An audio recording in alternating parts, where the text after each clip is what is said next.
భవిష్యత్తును మార్చేది సంస్కరణలేనని ఏపీ ముఖ్యమంత్రి చంద్రబాబు అన్నారు. మారుతున్న కాలానికి అనుగుణంగా సంస్కరణలు తీసుకురావాల్సిన అవసరం ఉందని చెప్పారు. జీఎస్టీ సంస్కరణలపై రాష్ట్ర ప్రభుత్వం నిర్వహించిన సూపర్ జీఎస్టీ సూపర్ సేవింగ్స్ ప్రచారంలో భాగంగా విద్యార్థులకు నిర్వహించిన పోటీల్లోని విజేతలు శుక్రవారం ముఖ్యమంత్రిని రాష్ట్ర సచివాలయంలో కలిశారు. 13 ఉమ్మడి జిల్లాలకు చెందిన 17 మంది విద్యార్థులు విజేతలుగా నిలిచారు.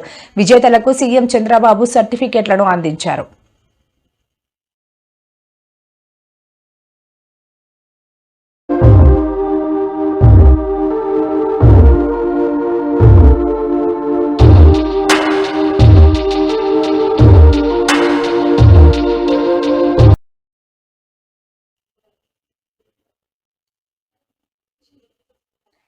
స్థానిక సంస్థల్లో బీసీ రిజర్వేషన్లపై కాంగ్రెస్ సర్కార్ బీసీలను ప్రజలకు దగా చేస్తోందని బీజేపీ ఎంపీ డి